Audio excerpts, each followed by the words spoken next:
11 de marzo de 1944.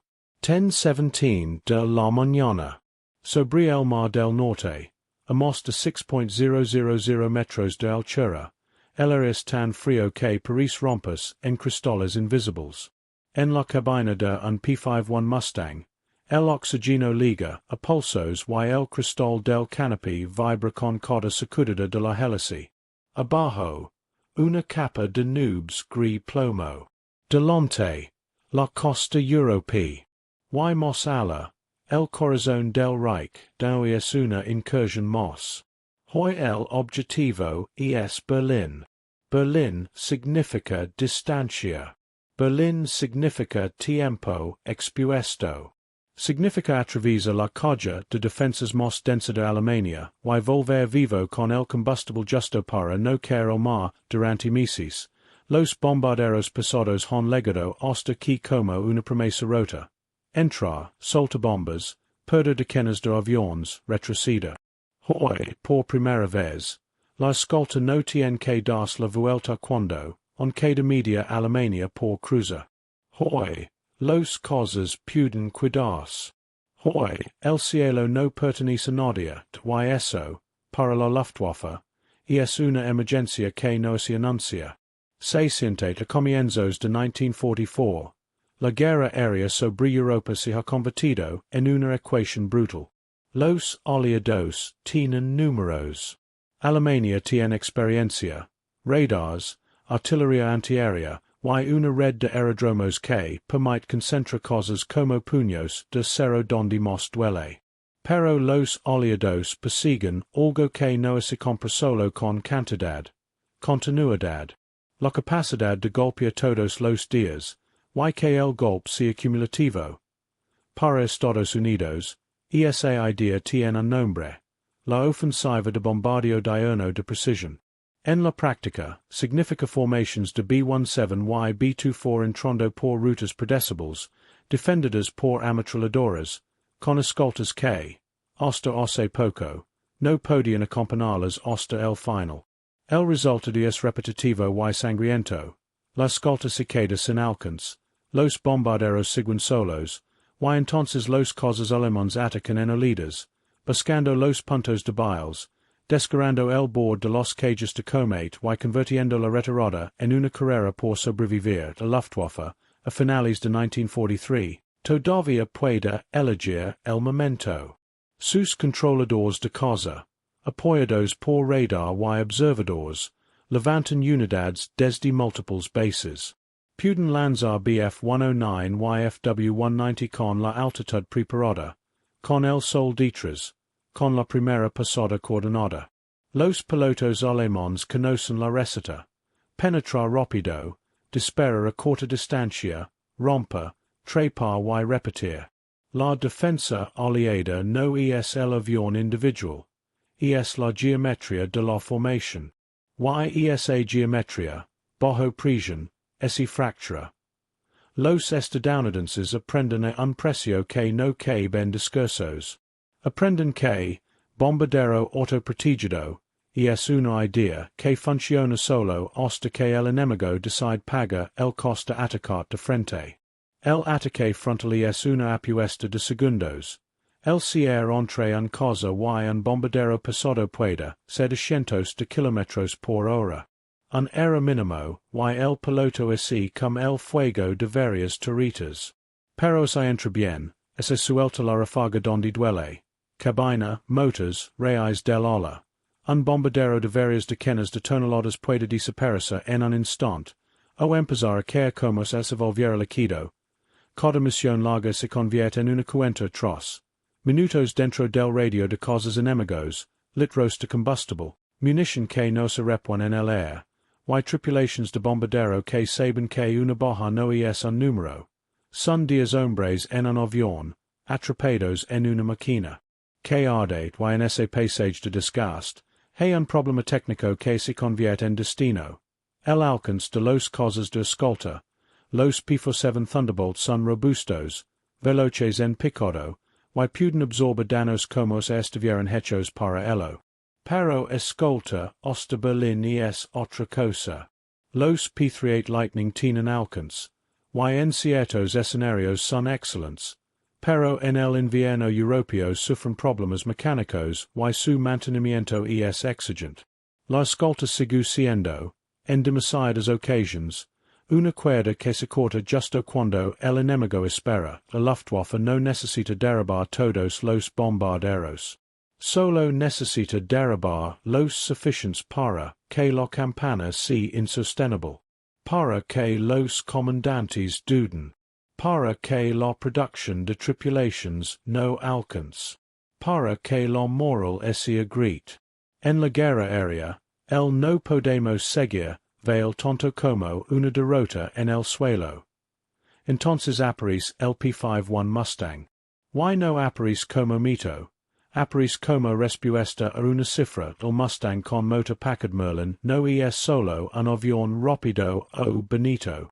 Es un conjunto de compromisos bien resueltos, alta velocidad, buena trepada, excelente rendimiento en altitud, y, lo más importante, alcance. Con depósitos externos lanzables, puede acompañar a los bombarderos hasta lo más profundo del Reich y seguir teniendo margen para combatir, volver y no morir por falta de gasolina. Eso cambia la psicología del cielo. Un cosa de escolta que puede cuidarse no solo proteger, niega al enemigo su plan más rentable, obliga a los cosas alemanes a pelear cuando no quieren. Les quita el lujo de elegir y ese lujo era, hasta entonces, una parte essential de su supervivencia y estrategia aliada a principios de 1944 busca una ruptura. No basta con bombardear fábricas y esperar. Hay que desangrar a la Luftwaffe, destruir su fuerza de caza, obligarla a salir, obligarla a gastar pilotos entrenados, obligarla a perder aparatos en el aire y en tierra. Hay que golpear aeródromos, talleres, centros de mantenimiento. Hay que forzarla a responder en masa y entonces cortarla. Esa idea se concentra en un periodo de operations que en la memoria quedará asociado a una palabra, Big Week. Una semana de ataques intensivos contra la industria aeronáutica alemana y, sobre todo, contra la fuerza de interceptación que intenta protegerla. La meta es simple de enunciar y difícil de ejecutar. Entrar, provocar, aguantar, y salir dejando al enemigo más débil de lo que era por la mañana. Pero Berlín. Berlín no es solo un objetivo industrial o político. Es una prueba de alcance. Una prueba de si los estadounidenses pueden convertir la guerra aérea en algo permanente. Una presencia diaria sobre el territorio enemigo. Y para la Luftwaffe, Berlín es un imán. No puede permitirse dejarla expuesta. No puede permitir que el corazón del Reich sea golpeado sin respuesta visible. La defensa de Berlín no es solo militar. Es simbólica. Es propaganda. Es disciplina interna. Es la promesa de que el Estado todavía controla su cielo. Por eso, cada vez que la ruta apunta hacia allí, se prepara una reacción que mezcla doctrina, necesidad y desesperación. Más cosas. Más coordinación. Más riesgos aceptados. Más pilotos jóvenes empeñados a una tarea que devora a los mejores. Los pilotos aliados también están lejos de ser invulnerables. El Mustang no hace milagros. El piloto sigue siendo un hombre encerrado en una caja metálica, con un motor delante que pueda incendiarse si una bola encuentra el lugar correcto. A 7.000 metros, una cabina abierta por un impacto significa hipotermia y pérdida de conciencia. Un daño en el sistema de refrigeración del Merlin significa minutos antes de que el motor muera. Y el combustible. El combustible decide si el héroe vuelve a surgir en el mar. Esa primavera de 1944, el cielo sobre Alemania se transforma en un tablero donde cada movimiento cuesta vidas. Y el Mustang es la pieza que permite a los estadounidenses jugar un tipo de partida que antes no podían. no se trata solo de escolta. Se trata de cazar. La táctica cambia. Los cosas de escolta dejan de ser una cuerda atada a los bombarderos y empiezan a operar como un velo ofensivo. Adelantarse, barra, interrumper concentrations, destruir cosas en ascenso, atacar aerodromos en retorno. La idea es simple. Si el enemigo no puede despegar, no puede interceptar. Si despega tarde, muere. Si despega en masa, se expone a emboscadas. Eso significa que el P-51 no solo acompaña. Decide. En 1944, decide en el aire equivale a controlar el ritmo de la guerra. La Luftwaffe lo siente en los detalles. Antes, podía esperar a que los escoltas se quedaran sin autonomía. Ahora, incluso sobre Berlín, los cosas estadounidenses siguen allí, con combustible sufficient para girar, perseguir, repetir. El cazador no se retira cuando empieza el verdadero peligro. Se queda. Esa permanencia genera un pánico frío, el tipo de miedo que no grita, pero reorganiza prioridades. Los alemanes empiezan a necesitar más aviones para lograr el mismo efecto. Más salidas, más horas, más desgaste de motores, más accidentes en aterrizajes apresurados. La aritmética del esfuerzo se vuelve contra ellos. El problema se agrava porque, al mismo tiempo, Alemania afronta limitations que no se arreglan con voluntad. La producción de combustible sintético está bajo ataque. Las rutas ferroviarias se cortan. Los repuestos escasean. Los pilotos veteranos son irreemplazables. Entrenar uno nuevo require tiempo que ya no existe. En ese escenario, una gran incursión sobre Berlín en 1944 no es un episodio aislado. Es un choque de sistemas. Es la industria contra el tiempo. La doctrina contra el alcance. La experiencia contra la saturación. El día que los Mustangs aparecen en masa sobre Berlín, la Luftwaffe no se sorprende, como en un titular. Se ve forzada a aceptar que su mundo se ha hecho más pequeño. Ahora, el enemigo puede estar en tu cielo a la ida, durante el bombardeo, y en tu ruta de regreso. Ahora, incluso volver a casa es peligroso. Marzo de 1944. El invierno está cediendo, pero el frío on muerde el metal. La ruta hacia Berlín implica horas de vuelo.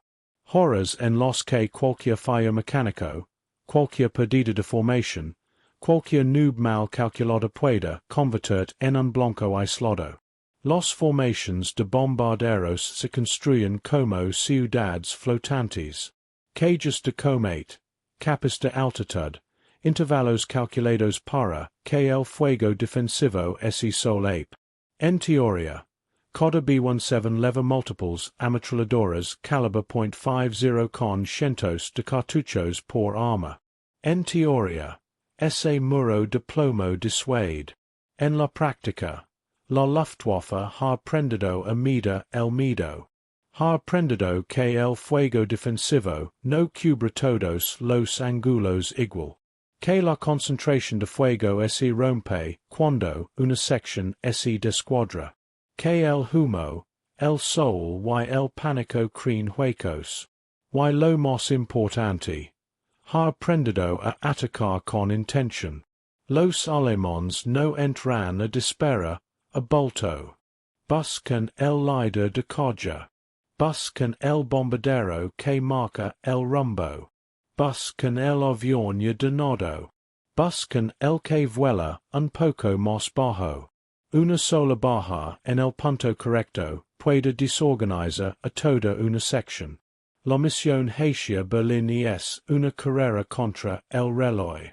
Los bombarderos necesitan mantener velocidad, altitud, cohesión. Cambia de rumbo demasiado, rompe la geometria, y expone flancos. Pero seguir recto significa que el enemigo pueda predecir. Entonces entra el Mustang.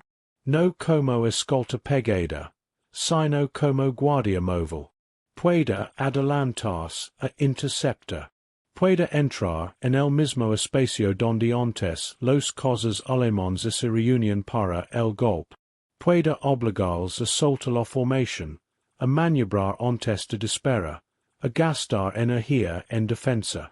Ese gasto de energía es vida o muerte. En combate aéreo, la energía es altitud y velocidad. Un cosa con energía decide cuando entrar y cuando salir. Si el Mustang te obliga a girar antes de tu ataque, te robas a ventaja. Si te obliga a picar y luego trae para regresar, te roba minutos. Y en esos minutos, los bombarderos avanzan. Y el tiempo es distancia. Y la distancia es el corazón de Alemania. El primer choque no es un duelo caballeresco. Es un amontonamiento de decisiones rápidas. A 7.000 metros, la visibilidad puede ser engañosa. Puntos negros contra un fondo blanco. Luego, alas. Luego, cruces negras. Luego, destellos. Los Mustangs no son indestructibles. Si entran en la peli sin disciplina, pueden ser traídos hacia abajo, separados, y allí el alemán que todavía tiene altitud puede hacer su trabajo. El FW-190, especialmente, es una herramienta peligrosa a media y baja altitud. Potente, resistente, con armamento que puede destrozar con una sola pasada. El Bf-109, más ligero, puede traer con furia y aparecer en el ángulo que no miris. Y la Luftwaffe, aunque agotada, aún tiene colmillos. La escolta en 1944 no oca solo en el aire. Oca en la logística. En el combustible contado en galones. En los depósitos externos que, una vez lanzados, son un compromiso irreversible. Si los sueltas demasiado pronto, puedes pelear mejor, pero quizá no vuelvas. Si los conservas demasiado, entras pesado, menos ágil, y quizá mueras antes de tener oportunidad de lanzar nada. La radio también se vuelve un arma y una trampa. Demasiada información satura. Muy poca deja huecos. En una gran misión, cada piloto está rodeado de voces. Controladores, líderes de grupo, avisos de enemigos, llamadas de auxilio. En la cabina, con guantes gruesos, oxígeno, vibración, hielo potential en alas, todo se reduce a segundos. La Luftwaffe intenta una respuesta clásica.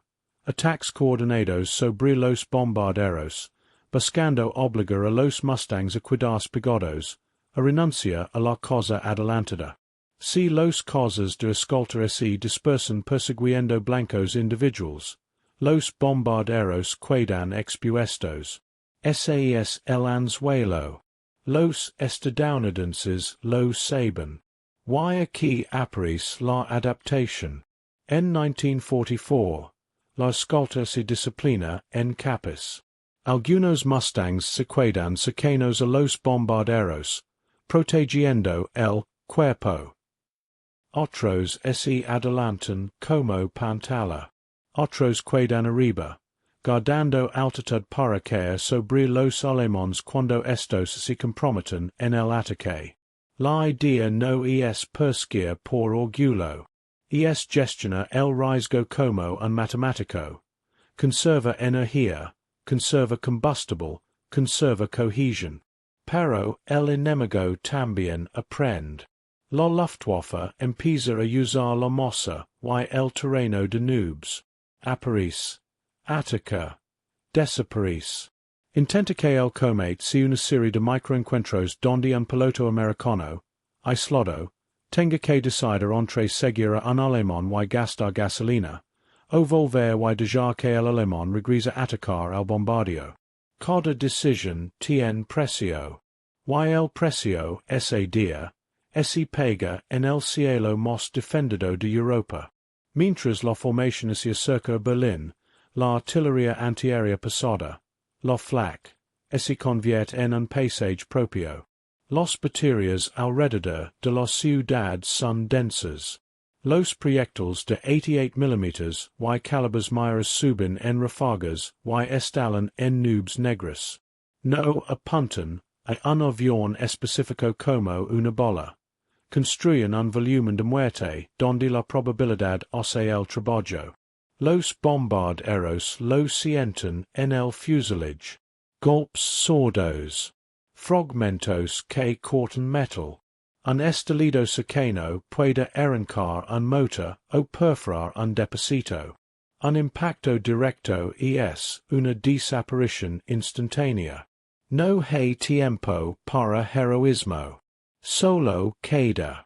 La Luftwaffe intenta coordinar sus cosas con la Flak, empujar a las formaciones hacia zonas de fuego más denso, obligar a maniobras que desorganizan, crea el momento en que el cosa entra y el bombardero no puede concentrar fuego porque está esquivando explosions. Y es una pinza. Arriba el cosa, alrededor la artillería. Y sin embargo, por primera vez, los cosas alemanes sienten que el cielo sobre Berlín no está limpio de enemigos pequeños y rápidos. Hay Mustangs esperando, incluso aquí. Hay pilotos americanos con autonomía para pelear y, lo más irritante para la defensa, para perseguir. La sorpresa real no es, ver, un P-51. Es ver que no se. Eso cambia la conducta en el instante. Los pilotos alemanes, que antes podían romper contacto y esperar que la escolta se quedara sin alcance, ahora se ven perseguidos durante kilómetros. Y perseguir en el aire es una forma de juego. Te obliga a gastar energía, te obliga a evitar la trampa, te obliga a elegir rutas que quizá te lleven sobre otras formaciones estadounidenses. La misión se convierte en una cadena de problemas que se alimentan. Los alemanes necesitan detener el bombardeo. Para detenerlo, necesitan atacar a los bombarderos. Para atacar a los bombarderos, necesitan sacar a los Mustangs de encima. Para sacar a los Mustangs, necesitan atraerlos a combates prolongados. Pero cada combate prolongado consume combustible. Y ellos también tienen combustible limitado. Cada minuto extra es un riesgo de no volver a su base. Y los bases, además, están siendo atacadas cada vez más. Es la escolta. No un evento único, sino una trampa de desgaste. En el momento en que la formación entra en el área de Berlín, el cielo es lleno de capas de amenaza. Los B-17 no pueden esquivar una ciudad. Sus rutas de bombardeo requieren estabilidad. Para que las bombas caigan donde se busca, el avión debe mantener que su velocidad durante el tramo final. Eso los convierte en trenes en el aire, enormes, previsibles, vulnerables por destino. La Luftwaffe intenta el golpe frontal. Los cosas se alinean. Se acercan con velocidad creciente. En el último momento, el muro del cosa tiembla con la compresión del aire. El piloto corrige con micromovimientos, y entonces suelta una ráfaga. Y es el instante de mayor riesgo para ambos. El bombardero dispara con todo lo que puede hacia el frente. El cosa confía en que su velocidad le salvará. Ahora los Mustangs intervienen. No siempre disparan. A veces basta con obligar al alemán a romper su ataque un segundo antes. Un segundo significa que la ráfaga pasa detrás. Un segundo significa que el bombardero vive. En una batalla aérea, el éxito no siempre se mide en derribos. Se mide en ataques negados. Pero también hay derribos. Y aquí la narración cambia de ritmo, porque la realidad cambia de ritmo. Puntos. Velocidad. Ruido de radio. Luego. Contacto. Corto. El Mustang se desde arriba. El alemán vera. La distancia es sierra. Una ráfaga. Nada. Otra. El enemigo suelta humo. Se inclina. Baja. Más corto. El Mustang no puede seguirlo hasta el suelo. No aquí. No tan profundo. No sin pensar en el regreso. El piloto americano mira sus indicadores. Mira el combustible. Mira el reloj. Mira el cielo. Decide. Esa decision, repetida cientos de veces por toda la formación, es la batalla real. La Luftwaffe intenta un contramovimiento.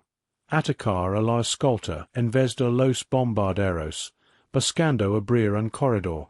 Si un grupo de Bf-109 logra enganchar a Mustangs en un combate girado, puede mantenerlos ocupados mientras otros Fw-190 entran a por los bombarderos con sus canones. Es una división de tareas. Unos fallan, otros matan. Los americanos responden con disciplina de altura. Mantienen elementos arriba como top cover. No se dejan arrastrar todos hacia abajo. Cuando un Mustang se tras un enemigo, otro ocupa su lugar. Cuando la pelea se vuelve confusa, se reagrupan por puntos acordados, por altitud, por dirección. Pero no siempre funciona. A veces un piloto se separa. A veces un motor recibe una bola. A veces el radiador pierde líquido, y la temperatura sube como una alarma silenciosa. A veces el hielo se forma en un bord de ola. A veces el oxígeno falla. Vulnerabilidad. La palabra no se dice. Se ve. El combate sobre Berlín tiene otra crueldad. La ciudad de Bayo ofrece referencias, pero también tentaciones. Un piloto puede fijarse demasiado en el enemigo y perder la altitud. Puede seguirlo hacia capas de Flak ligera. Puede verse atrapado en un espacio donde, de repente, hay más alemanes que amigos. Y entonces, el Mustang, tan famoso por su alcance, se convierte en una jola. Necesitas potencia para salir, pero la potencia consume combustible. Si subes, gastas. Si persigues, gastas. Si combats, gastas. Y si gastas demasiado, el regreso se vuelve un cálculo de nervios. Mientras tanto, los bombarderos sueltan su carga. El bombardeo ocurre en minutos, pero esos minutos determinan semanas. Cada bomba que se sobre infraestructura, fábricas, estaciones de ferrocarril, instalaciones industriales, es un golpe que exige reparación y recursos. Y cada reparación es un tren que no leva combustible al frente oriental, o munición a Normandia, o repuestos a un aeródromo. Esa es la consecuencia estratégica escondida detrás del combate individual. La Luftwaffe no solo está luchando por derribar aviones. Está luchando por no ser arrinconada por un sistema industrial que pueda reemplazar pérdidas más rápido de lo que ella pueda entrenar pilotos. Y el Mustang, al permitir que los bombarderos leguen y regresen con menos pérdidas, acelera esa realidad. Pero el punto de inflexión psicológico para los alemanes no es el bombardeo en sí. Bombardeos ha habido. Es el cambio en el camino de vuelta. Antes, el retorno era el momento donde los cosas alemanes todavía podían morder a un enemigo cansado, disperso, con algunos bombarderos donados beyond altitud, con escoltas que se habían ido. Ahora, en 1944, el retorno sigue escoltado. Sigue vigilado. Sigue siendo peligroso para el defensor. Y los Mustangs, con combustible todavía en el margen, empiezan a hacer algo que siente como una profanación. Perseguir hasta cerca de los bases. Interceptor en el ascenso. Atacar en el descenso. Convertir el espacio aéreo alemán en un lugar donde, incluso el aterrizaje puede ser mortal. Cada vez que eso ocurre, el miedo cambia de dirección. La defensa, acostumbrada a ser cazador, empieza a sentirse cazada. El giro decisivo no ocurre con una sola explosión.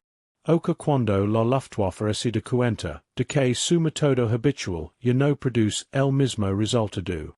Ese día, los ataques alemanes sobre los bombarderos no desaparecen, pero se vuelven más costosos. Los pilotos se ven forzados a entrar con menos preparación, con menos control de altura, con menos certeza de salida. Los perdidos, incluso si no son inmediatamente visibles en el aire, se acumulan en el retorno. Aviones donados que no aterrizan, pilotos que saltan demasiado bajo, aparatos que se estrellan por falta de combustible o por sistemas averiados. Y el tiempo. El tiempo es el enemigo que no puedes derribar. A medida que los Mustangs permanecen, la Luftwaffe pierde la posibilidad de esperar a que la escolta se retire. Y eso altera la táctica alemana en plena misión. Obliga a improvisar. Y la improvisación en combate aéreo masivo aumenta el caos. Y el caos reduce la eficacia. El clímax, el punto donde la tensión se vuelve insoportable, liga cuando múltiples capas de combate se superponen. Bombardeo sobre la ciudad, Flak pasada estalando a altitud, cosas alemanes entrando en olidas, Mustangs interceptando y cortando el ataque, y bombarderos que deben mantener que so pisa todo. Aquí, el ritmo se estrecha. La formación mantiene rumbo. No puede girar. La Flak estalla. Negro. Más negro. Un bombardero pierde un motor. Otro baja altitud. Los cosas alemanes entran de frente. Ráfagas cortas. Metal que se rompe. Los Mustangs con desde arriba. Se cruzan. Segundos. Un cosa alemán rompe antes de disparar. Otro entra y no sale. Un Mustang vibra. Una bola atraviesa. El piloto mira el indicador de temperatura. Sub rápido. Tien minutos. Decide no perseguir. Decide volver a la capa alta. Quer vivir. En ese instant, la guerra deja de ser abstracta. Es física. Es biológica. El cuerpo humano, en altura, no tolera errors. El miedo se convierte en un instrumento de medición. Y sin embargo, la formación continúa. Los bombas caen. La salida empieza. El camino de regreso es largo. Y aquí, el shock social para la Luftwaffe. Incluso después de Berlín, los Mustangs siguen presentes. Siguen escoltando. Siguen interrumpiendo. Siguen obligando a pelear fuera de los planes. El defensor no puede simplemente esperar a que el enemigo se canse. El efecto acumulativo es devastador. La Luftwaffe, en 1944, está en un proceso de desgaste donde cada pérdida de piloto veterano vale más que el avión. Un avión se fabrica. Un piloto entrenado no aparece de la noche a la mañana. Y cada combate a gran altitud sobre Berlín, donde los Mustangs están, es un combate donde la Luftwaffe se forzada a exponer a esos pilotos. A partir de esa primavera, la guerra aérea se inclina. Los Estadounidenses no solo escoltan. Dominan el espacio donde la Luftwaffe necesita opera. Eso significa que la defensa alemana, para mantener el mismo nivel de protección, debe aumentar su esfuerzo. Y ese aumento de esfuerzo, en un sistema ilimitado por combustible, repuestos y entrenamiento, se convierte en autodestrucción. El turning point, no es que los Mustangs son mejores en todo. No lo son. Es que son suficientes en lo esencial. Alcance, rendimiento en altitud, y capacidad de permanecer. Permanecer es poder. Y el poder, en 1944, decide quién sangra más rápido. El impacto no termina cuando los aviones aterrizan. Se extiende en doctrina, en producción, en decisiones estratégicas. Para los aliados, el éxito de escoltas de largo alcance abre la puerta a un enfoque más agresivo. Barridos de costa, ataques a aeródromos, destrucción de aviones en tierra, presión constante sobre la cadena logística alemana. La fuerza aérea deja de ser solo un martillo de bombas. Se convierte en un sistema que busca el colapso de la defensa enemiga desde dentro. Para Alemania, la respuesta es una carrera cuesta arriba. Se intenta dispersar aeródromos, camuflar aviones, reforzar la Flak, acelerar programas de nuevas cosas, y, con el tiempo, aposta cada vez más por soluciones tecnológicas desesperadas, interceptores más rápidos, armas más pesadas, incluso el impulso hacia aviones a reacción. Pero la tecnología sin combustible, y sin pilotos entrenados, es un cuchillo sin mano. La Luftwaffe también debe cambiar como emplea sus cosas. Si antes podía concentrarlos para un ataque masivo y luego repulgas. Ahora la presencia continua de escoltas obliga a dividir fuerzas, a proteger más puntos, a reaccionar a ataques de cosa que llegan incluso cuando no hay bombarderos. Eso es un drenaje constante, una defensa que se ve obligada a estar siempre despierta. Y una defensa siempre despierta comete errors.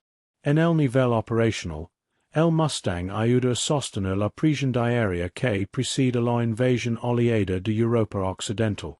Mantener a la Luftwaffe ocupada, reducida, agotada, significa menos amenaza para el desembarco y para el avance en tierra. Cada cosa alemán derribado sobre el Reich es un cosa menos sobre Normandia. Cada piloto perdido en marzo es un piloto que no estará en junio. La guerra, al final, no se decide por una sola batalla. Se decide por la acumulación de desventajas. Y el P-51, al permitir que las misiones profundas sean más sostenibles, acelera esa acumulación. También cambia el aprendizaje estadounidense. Los pilotos adquieren experiencia en combate profundo, en condiciones de combustible limitado, en gestión de energía, en tácticas de escolta y ofensivas combinadas. Se vuelve más flexible, más agresiva, más capaz de improvisar sin rompas.